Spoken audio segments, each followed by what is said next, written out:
깊이 있는 대화의 즐거움을 통해서 여러분의 마음을 힐링시켜 드립니다. 김영대의 스크루브 뮤직 인터뷰 콘텐츠죠. 디톡스. 정말 오랜만에 돌아왔는데요. 벌써 연말이 됐어요. 깜짝 게스트와 함께 오늘 디톡스 오랜만에 진행을 해보도록 하겠습니다.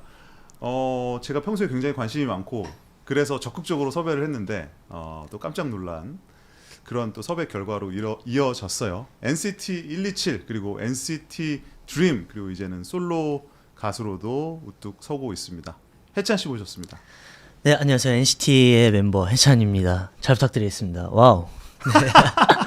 네. 네, 어색하다. 그쵸. 네. 사실 좀 깜짝 놀랐어요. 이렇게 네. 진짜 만나게 되는 건가? 약간. 진짜요? 네. 사실 너무 나오고 싶었고 음악 얘기를 할 수 있는 자리가 사실은 되게 많지 않다 보니까 항상 뭐 잠깐 뭐 앨범 소개 정도만 늘 하고 그렇게 뭐 다른 컨텐츠들만 찍다 보니까 좀 이렇게 음악 얘기를 좀 하고 싶었는데 그래서 너무 나오고 싶었어요, 진짜로. 약간 좀 이 자리에 있는 것도 그렇고 네.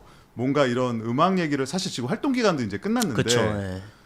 활동 기간 끝나고 아티스트가 뭔가 얘기하는 것도 사실 거의 없는 일이고 네네. 이 바닥에서는 그리고 그것도 음악 얘기를 하고 싶어서 어떻게 보면 되게 해찬 씨 본인이 어떻게 좀 약간 의지가 느껴졌었거든요. 그래서 제가 네네. 되게 놀랐어요, 사실은. 진짜요? 네. 저는 왜 평소에 네네. 기억하실지 모르겠지만 제가 뭐 앨범이나 제가 뭐 이렇게 포스팅을 할 때 네네. 그냥 아티스트를 그냥 습관적으로 이렇게 태깅을 보통 하잖아요. 네네네. 그러면 제가 사실 뭐 그거를 읽었는지 안 읽었는지 잘 몰라요. 네네네. 근데 제가 언제 한번 진짜 예외적으로 DM으로 해찬 씨한테 네네. 언제 기회가 되면 음악 얘기 한번 해보면 좋겠다. 네네. 솔직히 저는 그 언제 읽을지도 모르고 네네. 뭐 이번 활동이 아닐 수도 있고 사실 네네. 그렇잖아요. 근데 그거를 읽으시고 네. 섭외에 또 응해 주신 거예요. 네네. 너무 그러니까 사실 신기했어요. DM을 네. 제가 볼 일이 없어요. 왜냐면 그죠? 너무 사실 많은 양의 많이 오죠. DM이 와가지고 찾을 수도 없을 뿐더러. 그렇죠. 근데 정말 딱 우연히 조금 늦게 보긴 했는데 딱 온 걸 보고 나가고 싶은데 이걸 어떻게 해야 되지 했는데 또 매니저 형이 또 만났다고 네. 하셔가지고 그래서 매니저는 안 된다 그랬겠죠 뭐. 아니요 오히려 된다 저는 그랬어요? 나가고 싶다고 하면 보통 안 된다 어떠냐라고 이제 그러는데. 얘기해서 아무래도 이런 음악 팟캐스트 나가서 네네. 뭐 앨범 이야기를 턴다거나 뭐 약간 아티스트로서의 생각을 이야기하는 게 네. 아시겠지만 흔치 않잖아요. 그쵸. 예. 예. 이게 사실 팀 단위 앨범은 사실 저 혼자 이 앨범을 다 소개하기에는 제 생각이나 영향력이 사실은 되게 조금 들어가 있다 보니까 그렇죠. 오히려 솔로 앨범이다 보니까 오히려 좀 내가 가지고 있었던 이런 좀 생각들을 얘기할 수 있는 자리가 되겠다 해서 저는 너무 좋다고 오히려 얘기를 했었던 것 같아요. 그래서 웃긴 게 저는 제가 제안을 했잖아요. 네. 그런데 내심은 안 하겠지? 그러니까 뭐 안 하고 이 DM도 그냥 늘 네. 그렇듯이 잊혀지겠지라고 네. 생각을 했는데 오히려 하고 싶다고 답을 줘서 제가 진짜 맞냐고 제가 몇 번을 확인을 했어요. 진짜요? 네, 진짜 이렇게 회사 통해서 그랬더니 그렇다. 그래서 제가 그때 그래서 뭐라고 했냐면 그렇다면 저 진짜로 무슨 이런 대본이나 이런 거 전혀 없는 네. 방송이고 정말 음악 얘기만 철저하게 해도 되냐? 네. 그랬더니 괜찮다고. 너무 좋습니다. 저는. 네. 되게 신기해요. 근데 그 혹시 아실지 모르는데 우리 이번이 처음 만난 게 아닌 거 저 알아요? 기억나요. 기억나요? 미국에서 진짜 기억나요? 네, 기억나요. 저. 그게 제가 그래서 첫 투어 때인가쯤 이때. 뵀으니까 맞아요. 예. 이게 완전 오랜만에. 오리진? 맞아요. 그게 거의 지금 6년 전일 2019년 거예요. 5월이에요. 맞아요. 저 완전 기억하고 있어요. 그리고 그렇구나. 사실 평소에도 되게 많이 챙겨보고 있어가지고. 예. 아니 그래서 그때 제가 왜 그 장면이 너무 기억나냐면 사실 그때 뭐 말은 몇 마디 안 했거든요. 그쵸, 주로 네. 도영 씨랑 맞아요. 태용 씨가 그때 얘기를 그 시절엔 그랬죠. 네. 둘이 거의 인터뷰를 전담하고 뒤에 진짜 약간 뒤에 진짜 배경처럼 약간 맞아요. 수줍게 앉아 있었는데 저는 아직도 기억나는 게 뭐냐면 처음에 등장을 할 때 해찬 씨가 먼저 등장을 했어요. 네. 근데 저를 보고 되게 반가워하더니 네. 평소에 리뷰 같은 걸 내가 잘 보고 있다. 네. 그래서 내가 놀랐죠. 진짜. 그런 걸 찾아보는구나. 사실 되게 좋아요. 그거 보는 거를. 진짜로. 예. 그러니까 어떻게 보면 피드백이 될 부분도 있다고 생각을 하고 어쨌든 저는 정말 제 주관과 제 생각으로 늘 녹음이나 그쵸. 뭐 앨범 준비를 하잖아요. 근데 어쨌든 팬분들의 반응이야 늘 얼굴 뵐 기회가 너무 많기 때문에 들을 수 있는데 정말 음악을 이렇게 약간 평론하시는 분들의 입장에서는 어떤 앨범일까에 대해서 되게 궁금한 게 많은 것 같아요. 저는. 근데 만약에 네. 뭐 내가 생각해도 잘 만들었는데 네네. 뭐 우연히 들었는데 그분이 이게 평한 사람이 그런 의도를 알아주고 좋은 말을 해주면 기분이 좋지만 그쵸, 네네. 딱 들었는데 너무 막 너무 전곡을 찌르는 단점을 얘기한다거나 네네. 막 아쉬운 점을 얘기하면 좀 상처받지 않아요? 저는 그러니까 성격의 차이라고 생각하는데 어. 저는 오히려 그런 피드백을 듣는 걸 더 좋아해요. 그러니까 장점보단 단점에 대해서 얘기를 듣고 좋은 것보다 안 좋은 점에 대해서 얘기를 듣는 걸 더 좋아하는 게 물론 그 사람도 그거에 주관적인 그렇죠. 의견이겠지만 어쨌든 이렇게 나는 생각을 하지 못했었는데 이렇게 생각하는 분들도 계시구나라고 생각하면서 물론 그렇게 좌지우지 되진 않겠지만 제 생각에 그러니까 남이 뭐라고 한다고 내가 네, 그걸로 그쵸. 홀라당 넘어가진 않겠지만 그러진 않겠지만 그럼에도 이런 시선도 있구나라고 생각할 수 있다는 게 저한테 오히려 기회라고 생각해요. 네. 그래요? 네. 그럼 약간 지웠었는데 단점을 다시 저 되살리기를 해갖고 좋습니다. 네. 주변에서는 누가 좀 칭찬 보시고 네. 누가 뭐 멤버들 중에서도 좋고 누가 약간 좀 비판적이고 좀 그래요? 좀 애매한가요? 어려운데 저는 근데 사실 제 주변 스태프분들은 다 솔직하게 얘기를 해주시는 진짜로? 편인 것 같아요. 예. 이거 좀 아쉽고 이거 별로다라고 얘기를 좀 되게 많이 여기 계신 분들이 그런 분들인가요? 뭐 아쉬운 건 또 아쉽다고 하고 진짜요? 예, 그래서 어. 저는 오히려 근데 그런 나중에 뭐가 아쉬웠는지 따로 하나 녹음을 해주세요. 좋죠. 예. 네, 좋아요. 그렇구나. 주변에서 막 늘 막 칭찬만 하고 그러는 네. 건 또 아니구나. 저희 멤버들도 음. 제 솔로를 듣고 칭찬만 하진 않았어요. 진짜요? 예, 너무 어렵지 않냐부터 조금은 뭐 조금 덜어내도 되지 않냐부터 시작해서 그런 얘기도 주고 칭찬도 주고 하기 때문에 저는 오히려 그래서 그런 사람들한테 제 음악을 들려주는 걸 되게 좋아해요. 그 뭔가 어떤 심리일까 그게? 평가받고 싶은 기분인 것 같아요.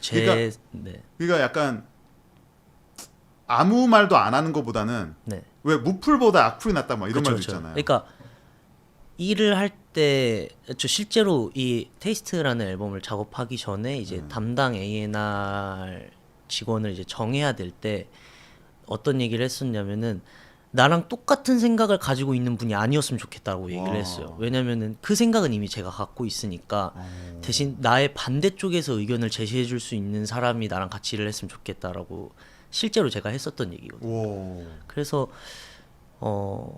약간 칭찬을 막 그렇게 반가워하는 성격은 아닌 것 같아요. 와, 네. 진짜요. 네. 그건 저는 생각지 못했던 거예요, 진짜. 그러니까 어쨌든 이 앨범은 사실 저는 팬분들을 위해서 낸 거고 팬분들한테 좋으면 됐다고 생각을 하지 그 이외에 다른 분들이 좋다고 해주시는 게 감사하지만 그게 막 저한테 어깨가 올라가고 막 뿌듯한 그런 요인이 되지는 않는 것 같아요. 저는 사실 그런 그러니까 상업적 성공을 바라고 낸 앨범이 아니기 때문에 물론 성공을 할 수 있다면 너무 감사한 기회겠지만 그걸 떠나서 그냥 깊은 좋은 음악을 팬분들께 들려주고 싶다라는 생각으로 사실 임한 앨범이긴 했어요. 그런 것처럼 보여요, 사실. 네. 실제로 그렇게 들리고.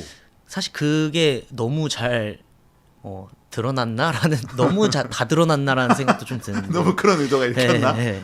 그러면은 사실 주변에서 야 이거 너무 좀 무겁지 않아? 좀 너무 좋은데 진하지 않아? 약간 대중적인 건 없지 않아? 라는 말이 약간은 네. 좀 내 마음속에 좀 그 기분 있잖아요, 살짝. 네네. 이중적으로 뭔가 그 말은 좋은 말은 아니지만 네네.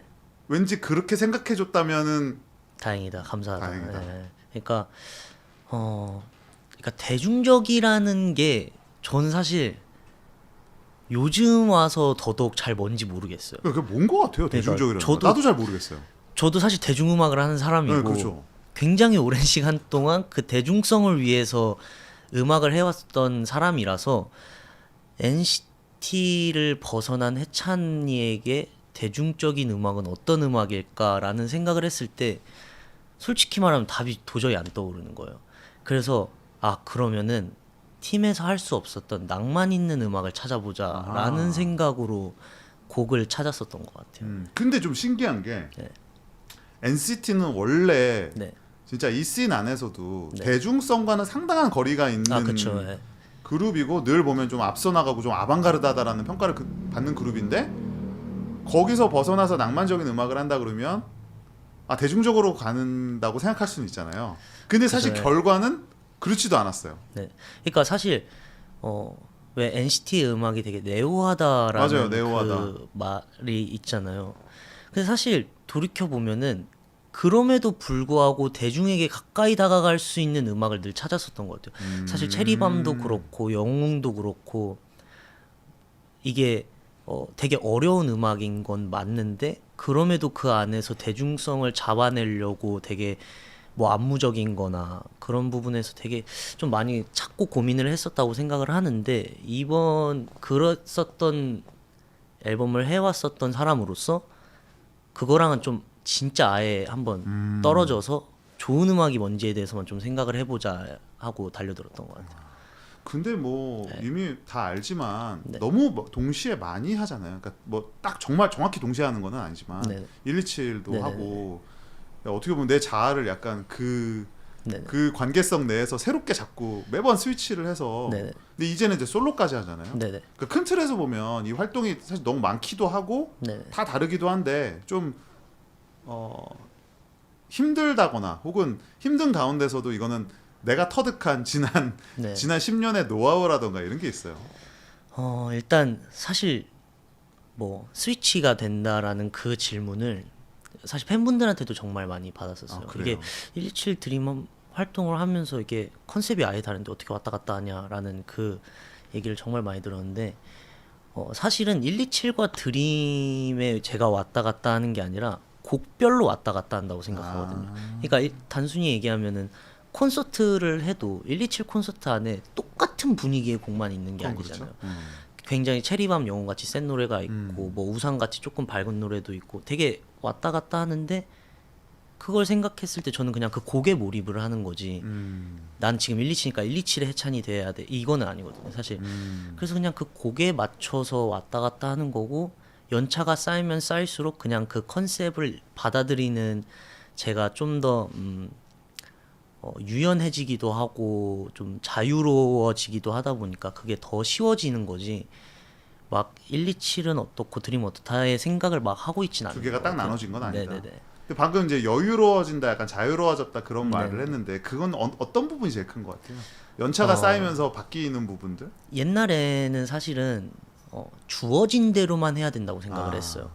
뭐 안무를 받아들였을 때도 가르쳐 준 대로 무대 올라가서 해야 되고 제스처도 정해준 대로 해야 된다라는 생각이 있었는데 이제 연차가 쌓이니까 이거는 너무 재미없는 일인 것 같고 받아들이는 사람도 매번 똑같은 걸 보고 싶어 하지 않을 거라고 생각을 그렇죠. 한단 말이에요.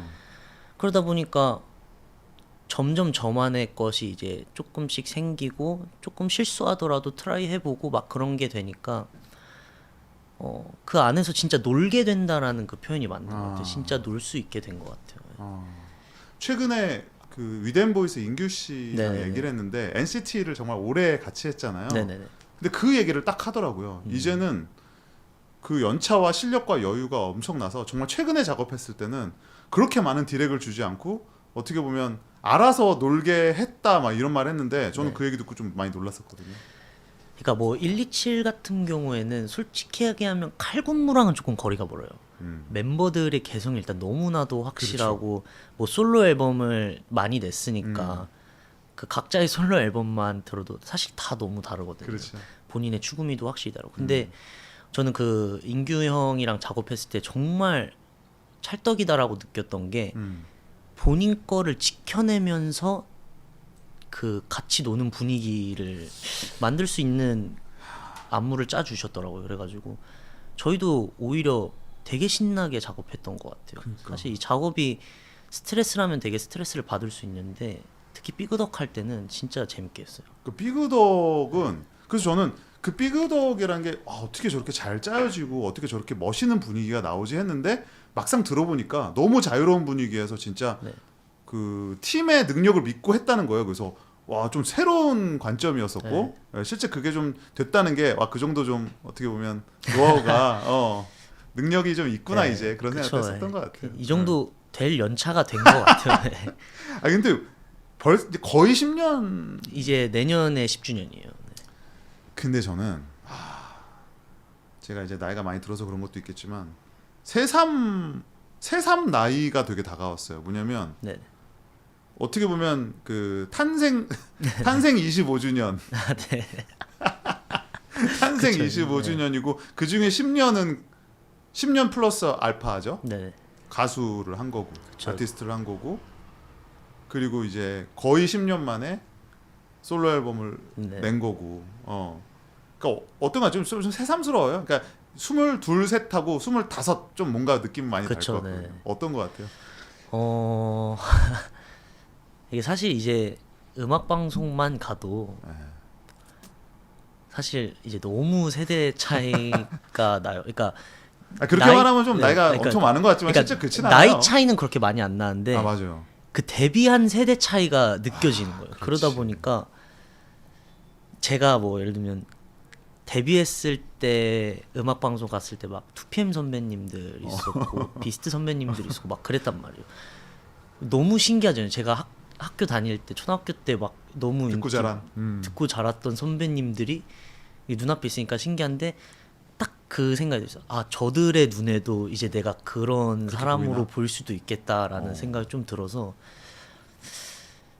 뭔가 좀 아쉽지만 저도 좀 새로운 뭐가 아쉬워요? 약간 이미 어른이 네. 됐나? 약간 그런 거? 새로운 세대로 아직은 보이고 아, 싶은데 이미 그들과 또 팬분들의 눈에는 이제 연차가 꽤 된 아티스트가 됐기 때문에 잘하는 것밖엔 답이 없잖아요. 그러니까 제가 뭐가 신기했냐면 25이면 이제 20대에서도 30대에서도 네, 똑같은 거리인 거잖아요. 맞아요. 그런데 내가 아까 나랑 처음 만났을 때 찍은 사진은 2019년 사진이고 네, 그 이전에도 이미 드림으로 내가 노래도 들었었고 네, 그러니까 와 나이에 비해서 엄청난 경력이 있다. 그쵸. 그 생각을 되게 먼저 한 거예요. 근데 그렇게 생각하면 솔로 앨범은 사실은 굉장히 좀 늦게 나온. 그렇죠. 근데 그것이고. 저는 원래 25살이 되고 싶었어요. 그러니까 제가 만으로 25살인데 그게 정해져 있었어요? 저는 원래 왜요?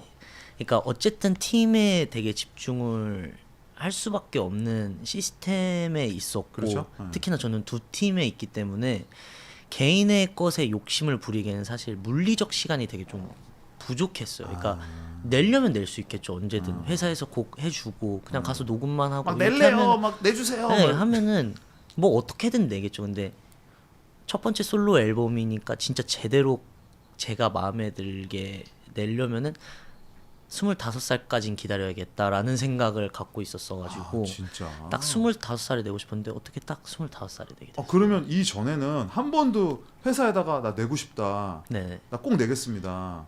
솔로 앨범에 대한 욕심이 없었어요. 그러니까 그건 되게 신기하다. 그러니까 어릴 때는 당연히 있었죠. 왜냐면 저도 솔로로서 앨범을 내고 싶어서 가수가 되고 싶었던 거니까. 아니 그리고 그 회사는 되게 막 뭐 진짜 고종현 씨부터 뭐 태민 씨부터 네. 어린 나이에 솔로로 활동한 역사가 태연 씨도 그렇고 많잖아요. 그쵸, 그걸 네네. 보고 자랐잖아요. 그렇죠, 그렇죠. 그러니까 데뷔할 때까지만 해도 그런 생각을 못했는데 팀으로 활동을 하고 멤버들과 너무 오랜 시간 지내고 하니까 팀에 애정이 너무 생기니까 내 솔로 때문에 팀에게 조금이라도 피해주는 게 너무 싫었어요. 그러다 보니까 아 이렇게 된 거 그냥 솔로를 하지 말까라는 생각까지도 갔었는데 진짜. 네. 근데 어떤 생각이 들었냐면 9년 동안 제가 9년 됐으니까 9년 동안 솔로 앨범이 너무 듣고 싶다고 얘기를 해준 팬분들이 너무 많은데 그래도 내야 되지 않나라는 생각이 들어서 그래서 이제 회사에 처음으로 얘기했어요. 저 솔로 앨범 내고 싶습니다라고. 그랬더니 뭐래요? 그래서 하자라고 해주셔가지고 그래서 얘기한 지 1년 만에 나왔어요. 앨범. 그랬구나. 네. 저 그러면 약간 그 전에 솔로 앨범을 기획하기 전 단계에서는 그러면 특별히 내가 솔로 앨범을 내야 되겠다는 생각을 안 했다고 하니까 네네. 그러면 이번 앨범은 어떻게 보면 솔로 앨범을 내겠다고 하고 나서부터 모든 게 다 생각을 떠올려서 한 건가요? 아니면 그쵸. 그 전에 있던 생각들이 좀 모아졌었나요?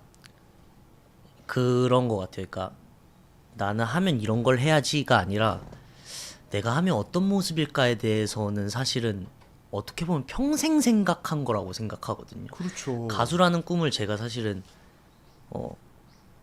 기억도 안 나는 그 나이 때부터 꿈꿔왔던 꿈이었기 때문에 누가 나의 가장 저런 사람 되고 싶어가 누구였었어요? 전 마이클 잭슨. 마이클 잭슨 역시. 네. 또 MJ로 또 대동단결이야 우리는. 네. 마이클 잭슨이 뭐, 그러니까 뭐 어떤 무대였어요? 어떤 노래였어요? 저는 아직도 기억나는 게 9살 때 네. 9살이 아니다.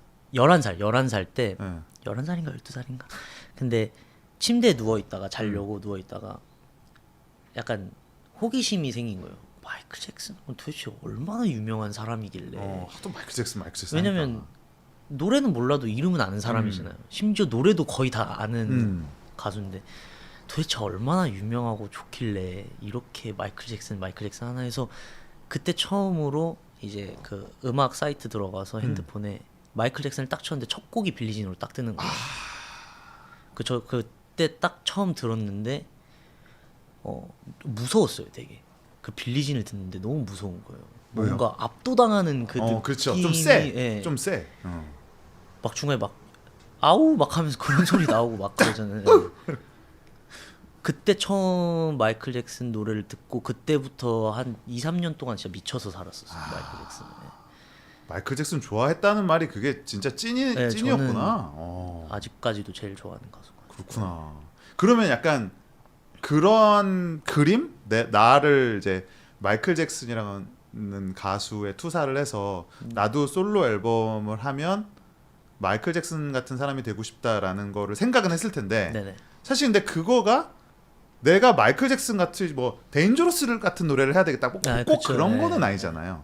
그러면 약간 지금과 같은 뭐 R&B 계열의 내가 아티스트로 스스로 내가 좀 그림을 한번 그려봤던 거는 어느 시기부터였던 것 같아요? 기억나요?